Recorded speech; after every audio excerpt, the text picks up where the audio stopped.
নমস্কার, আমি মাম্পি। হোমমেকার মাম্পির আরও একটি নতুন ব্লগে আপনাদের সবাইকে স্বাগত জানাই। আশা রাখছি আপনারা সবাই খুব ভালো আছেন, আমরাও বেশ ভালো আছি। তো আবারও চলে এসেছি নতুন একটা ভিডিও নিয়ে। আশা রাখছি ভিডিওটি আপনাদের খুব ভালো লাগবে। আজ হচ্ছে শনিবার, আর এখন অনেকটাই বেলা বাজে, এখন বেলা 11টা মতো বাজে। গতকালকের থেকেই বাবুর পরীক্ষা শুরু হয়েছে, আর আজ তো শনিবার। আজকে সকালে ওর পড়াও ছিল না, স্কুলও ছিল না, যে কারণে ঘুম থেকে একটু দেরি করেই উঠেছি। ওদিকে সকালে আমার রান্না হয়ে গেছে, মানে সকালকার খাবার হয়ে গেছে। বিজয় খেয়ে বিজয়ের কাজে বেরিয়ে গেছে, আর বাবু খেয়ে ওই ঘরে পড়তে বসেছে। আর এদিকে এই ঘরের বিছানাটা তোলা হয়েছিল না, কারণ আপনাদেরকে তো বললামই ঘুম থেকে একটু লেট করে উঠেছি, যে কারণে উঠেই আমাকে চেঞ্জ করে রান্নাঘরে ঢুকে পড়তে হয়েছিল। সকালে চা খেয়ে তারপর সকালের খাবারটা করে দিয়েছিলাম, বিজয়ের বেরোনোর কথা ছিল, তো খেয়ে দিয়ে বেরিয়ে গেছে। তারপরে এই যে চলে এসেছি ঘরের কাজগুলো সেরে নিতে। লাস্ট কিছুদিন ধরে আমাদের এখানে বেশ বৃষ্টি হচ্ছিল, আর এই বৃষ্টি হলে না জানি না কেন অনেক বেশি জামা কাপড় জড়ো হয়ে যায়। কারণ ওই যে সবাই পরে পরে রাস্তায় বেরোয়, তো আর ওই বৃষ্টিতে ভেজা জামা কাপড়গুলো না কেচে আর পরতেও ইচ্ছা করে না। তো অনেক জামা কাপড় ছিল, বেড কাভার ফেড কাভারও কাচার দরকার ছিল, তো কালকে ভেবেছিলাম যে না কেচেই দেবো। তো সেই কারণেই গতকালকে সমস্ত কিছু কেচে দিয়েছিলাম। এই ঘরের বেড কাভারটাও কেচে দিয়েছিলাম, দিয়ে এই বেড কাভারটা পেতে দিয়েছিলাম, কাঁচা একটা বেড কাভার। আর বাদবাকি সবগুলো যখন কেচেছিলাম, কালকেও বৃষ্টি হয়েছিল যথারীতি, তবে ওই কিছু জামা কাপড় আধা শুকানো হয়েছিল, সেগুলো সারা রাত মেলে রেখেছিলাম, তারপরে শুকিয়ে গেছে। যেহেতু কালকে সব জামা কাপড় শুকিয়েছিল না, তো সেই কারণে জামা কাপড়গুলো আমি আর ভাঁজ করতে পারিনি, গোছাতে পারিনি। তো এখন সব শুকিয়ে গেছে, আর এই যে সব বাকেটের মধ্যে করে রেখে দিয়েছিলাম। এবার সব জামা কাপড়গুলো ভাঁজ করে গুছিয়ে ওয়ার্ড্রপে রেখে দেবো। এবছর আমাদের এখানে এত বৃষ্টি হলো, বৃষ্টি একেবারে পচিয়ে দিয়ে গেল। যদিও এখনো কম বেশি প্রতিদিন হতেই থাকে, তো যাই হোক, একঘেয়েমি বৃষ্টি হলেও না একদম ভালো লাগে না। বিশেষ করে এই যে জামা কাপড় কাচা যায় না, শুকানো যায় না, আর কিরকম যেন লাগে, ঘর দুয়ার একটা কেমন একটা ভেজা ভেজা একটা ব্যাপার লাগে। বেশি বৃষ্টি একদম ভালো লাগে না আমার। এমনিতেই আমার জামা কাপড় একটু ঘন ঘন কাচার একটা বাতিক রয়েছে, আর তারপরে যদি এরকম আকাচা জামা কাপড়গুলো এখানে এখানে যদি ডেলা পেকে থাকে, খুব বাজে লাগে আমার কাছে, এত বিরক্তি লাগে। তো যাই হোক, গতকালকে তো সমস্ত কিছু কেচে একদম ঘর দুয়ার পরিষ্কার পরিচ্ছন্ন করে নিয়েছি। আর এই বৃষ্টি ওয়েদারে লাস্ট 2-3 দিন ধরে আমার ছেলের সবার ঠান্ডা লেগেছিল, যে কারণে আর এই বৃষ্টি বৃষ্টি ওয়েদারের মধ্যে কোনো কাজ সেরকম ভাবে করতেও পারছিলাম না, তাই ভিডিও শুট করিনি এই 2-3 দিন। আর আমি যতই অসুস্থ থাকি না কেন, ঘর দুয়ার যদি নিট ক্লিন পরিষ্কার পরিচ্ছন্ন সবকিছু ঠিকঠাক মতো যদি না থাকে, আমি না মানসিকভাবে আরো বেশি অসুস্থ হয়ে পড়ি। ঘর দুয়ার যদি পরিষ্কার পরিচ্ছন্ন জায়গার জিনিস জায়গায় একদম নিট ক্লিন গোছানো থাকে, আমি যতই শারীরিক অসুস্থতায় ভুগি না কেন, মানসিক দিক থেকে আমি খুব ভালো থাকি, আর যেন আমার অসুস্থতাও কেটে যায় সব রকম। আমার ছেলে যখন খুব ছোট ছিল, মানে যখন ওই 1-1.5 বছর বয়স ছিল, আমার সি সেকশনে ডেলিভারি হয়েছিল, সিজার করে। তো তখন যদি বাপের বাড়িতে 2-3 দিন থেকে আসতাম, ওই ধরুন বিকেলবেলায় যদি বাড়ি ফিরতাম, বাড়ি ফিরে এসেই আবার সেই বেড কাভার চেঞ্জ করে ঘর দুয়ার ঝাড় দিয়ে মুছে সেই সন্ধ্যাবেলায় গা কাপড় ধুয়ে উঠতাম। আমার এত বাতিক ছিল। আমার মা তখন একটা কথা বলতো যে রক্তের জোর আছে, করে নে, একটা সময় বুঝতে পারবি। একদমই কথাটা ঠিক বলতো, কারণ তখন ঘর মোছার জন্য না ওই মপ থাকতো, না ওই ডান্টিগুলো থাকতো। সেই বালতিতে করে জল নিয়ে একদম হাঁটু গেড়ে বসে বসে ঘর মুছতে হতো। এখন তো সব রকম সুযোগ সুবিধা রয়েছে, ঘর মোছার অনেক কিছু রয়েছে, তার পাশাপাশি ওয়াশিং মেশিন রয়েছে জামা কাপড় কাচার জন্য। তার সত্ত্বেও যেন এখন কাজ করতে যে হিমশিম খেয়ে যায়। তাই ভাবি, আজ থেকে 10-12 বছর আগে আমার কাজের কি লেভেলের এনার্জি ছিল।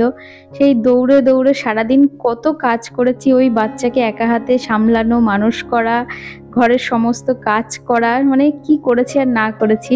আর এখনই যেন, এখন ছেলে বড় হয়ে গেছে, সব কিছু কাজের আলাদা আলাদা মেশিন চলে এসেছে, সব কিছু অনেক ইজি হয়ে গেছে, তা সত্ত্বেও যেন কাজ করতে গেলে হিমশিম খেয়ে যায়। সত্যিই হয়তো রক্তের জোর কমে গেছে। এখন যেন মনে হয় একটা হেল্পিং হ্যান্ডের খুব দরকার।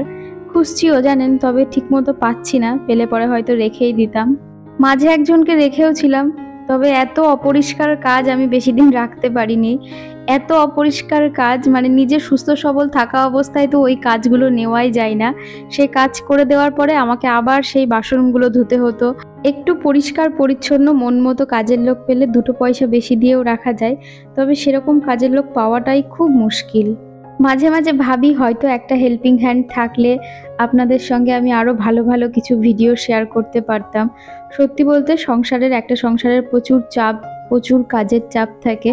আপনাদের সঙ্গে আমি যে ১০-১২ মিনিটের যে ভিডিওগুলো শেয়ার করি বা যতটুকু কাজ দেখাই, তার বাইরেও আমার সংসারের যাবতীয় কাজ থাকে, প্রচুর কাজ করতে হয়। তবে সেইগুলো প্রতিনিয়ত ভিডিওতে দেখাই না, কারণ দেখালে এক তো ভিডিও বড় হয়ে যায়, আর তারপরে আপনাদেরও একঘেয়েমি লেগে যাবে। আমি একটু ঘুরিয়ে ফিরিয়েই দেওয়ার চেষ্টা করি। আর তার পাশাপাশি যারা আমাদের মতো কন্টেন্ট ক্রিয়েটার রয়েছে বা আমাদের মতো যারা ভিডিও বানায়, তারা খুব ভালো করে জানবে যে একটা ভিডিওর পেছনে কতটা পরিশ্রম থাকে। একটা ১০-১২ মিনিটের ভিডিও শ্যুট করা বাদে শুধু এডিট করে ভয়েস দিয়ে রেডি করতেও অনেকটা পরিশ্রম আর অনেকটা টাইমিংয়ের ব্যাপার। যে কারণে সংসার সামলে এই ভিডিওর কাজ করা একটু হিমশিমি খেয়ে যাচ্ছি। ওদিকে ঘরের সমস্ত কাজ সেরে সোজা চলে এসেছি কিচেনে দুপুরে রান্না করতে। যদিও অর্ধেক রান্না হয়ে গেছে, আপনাদেরকে তো বললামই সকালে খাবার করেছিলাম, ওরা সকালে খেয়ে গেছে। সকালে চাল কুমড়ো ভাজা, ভাত সব কিছু করেছিলাম।